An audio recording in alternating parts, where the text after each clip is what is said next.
একটা কথা মনে রাখো, আর বেশি দিন নয়, তারপরে আমরা আর কাউকে ভয় করব না, আমাদেরকে ভয় করবে সবাই।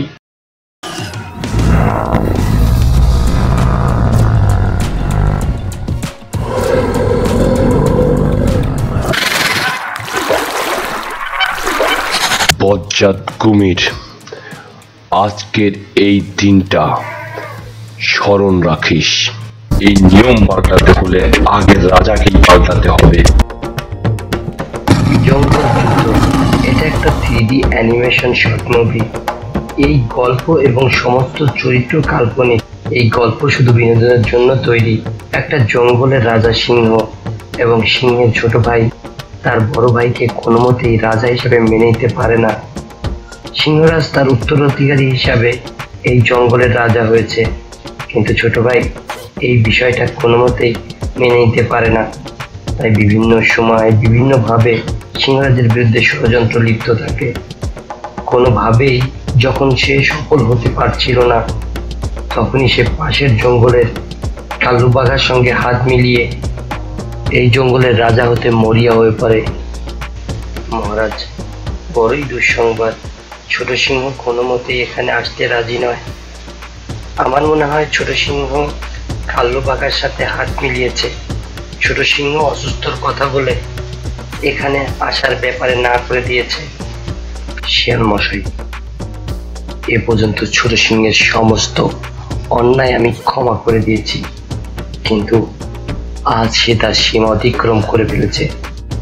ছোট সিংহ যদি আমাদের চিরশত্রু কাল্লুবাঘার সঙ্গে সত্যি হাত মিলিয়ে থাকে, তাহলে তাকে আমি আর ক্ষমা করতে পারবো না, তাকে সাজা পেতেই হবে। মহারাজ, ছোট সিংহ তো এখানে আসতে রাজি নয়, তাহলে আমরা তাকে কিভাবে পাবো? প্রয়োজনে আমি নিজেই যাব তার সঙ্গে দেখা করতে। মহারাজ, আমার মনে হয় বিষয়টা ঠিক হবে না, ওখানে অনেক বিপদ থাকতে পারে। শিয়াল মশাই, আমি জানি হয়তো ওখানে যাওয়া আমার জন্য বিপজ্জনক, তবে এই জঙ্গলের রাজা হিসাবে এই জঙ্গলের ভালো মন্দ বিবেচনা করে আমার ওখানে যেতেই হবে। মহারাজ, ছোট সিংহ কাল্লুবাঘার সঙ্গে হাত মিলিয়েছে আর সে ওখানেই আছে, আর ওখানে যাওয়াটা আমাদের জন্য বিপজ্জনক হতে পারে। এটাই তো আমার ভয়। শুধু আমি আমার নিজেকে নিয়ে ভাবছি না, ছোট সিংহের বিপদ হতে পারে, কারণ কাল্লুবাঘা অনেক খারাপ। কাল্লুবাঘা নিজের স্বার্থের জন্য সবারই ক্ষতি করতে পারে, ও ছোট সিংহেরও ক্ষতি করতে পারে। ঠিক বলেছেন মহারাজ, কাল্লুবাঘা আমাদের এই জঙ্গলের দিকে হাত বাড়িয়েছে, তার কুদৃষ্টি আমাদের এই জঙ্গলের উপরে। তাই তো বলছি, দেরি করো না, ছোট সিংহের সাথে দেখা করার ব্যবস্থা করো। জি মহারাজ। এসো সিংহরাজ, তোমার জন্যই তো এত আয়োজন। আজ আর তুমি এখান থেকে জানে ফিরে যেতে পারবে না।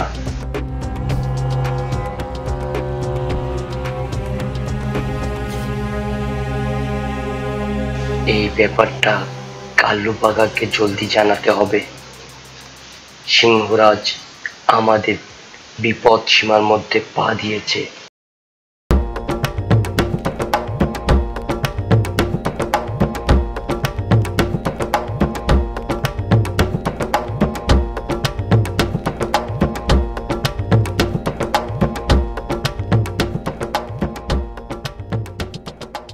মহারাজ, বলছিলাম কি, এখনো সময় আছে, হয়তো আমরা ফিরে যাই। আমার কাছে এই জায়গাটা বিশেষ সুবিধার মনে হচ্ছে না। শিয়াল মশাই, মনে রেখো, আমাদের থেমে যাওয়া মানেই এই জঙ্গলের নিঃশ্বাস থেমে যাওয়া। এই জঙ্গলের ভালোর জন্য প্রয়োজনে আমি আমার জীবন দিতে পারি।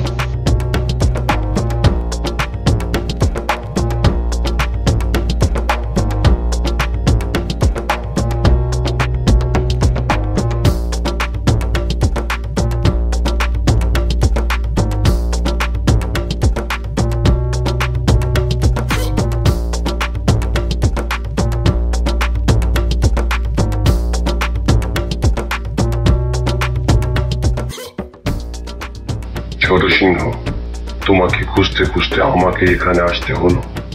এবার চলো, আমাদের জঙ্গলে ফিরে চলো, তারপর তোমার সঙ্গে আমার কথা আছে।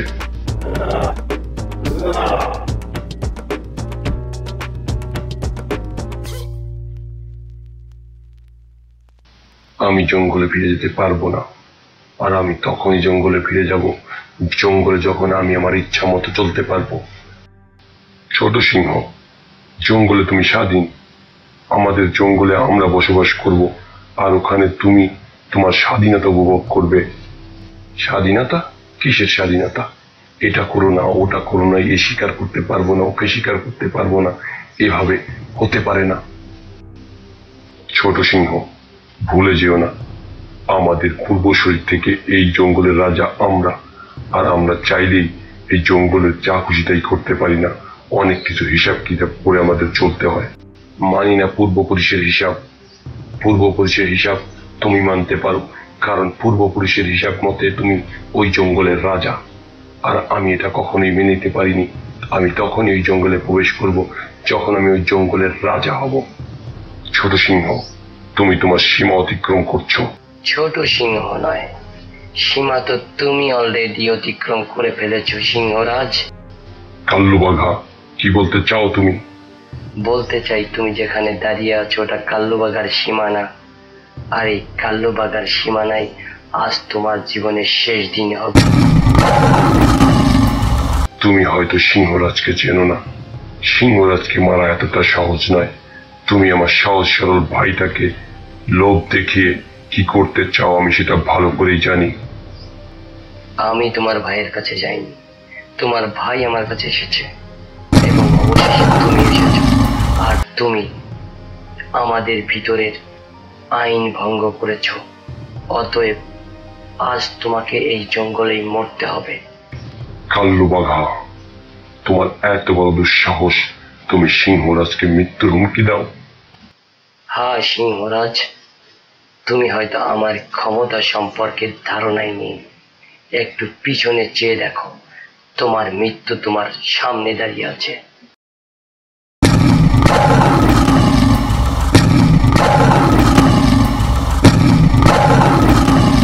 ছোট সিংহ, তুমি কাল্লু বাঘার পাল্লায় পড়ো না। এই কাল্লু বাঘা তোমাকেও শেষ করে ফেলবে। আমি বলছি তুমি পালিয়ে যাও। ছোট সিংহকে নিয়ে তোমার এত চিন্তা করতে হবে না, যা হবার তা হয়ে গেছে, তোমাকে এখন মরতে হবে।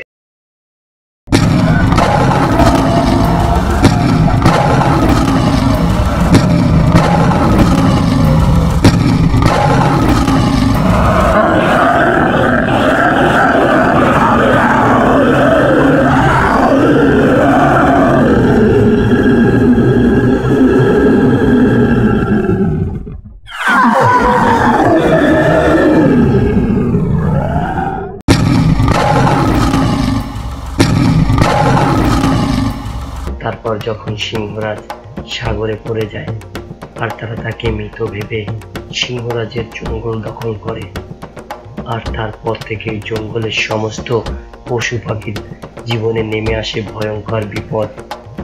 বন্ধুরা, আমাদের এই গল্প ধারাবাহিক পর্ব আগামী পর্ব দেখতে আমাদের চ্যানেলটা সাবস্ক্রাইব করে সাথে থাকুন।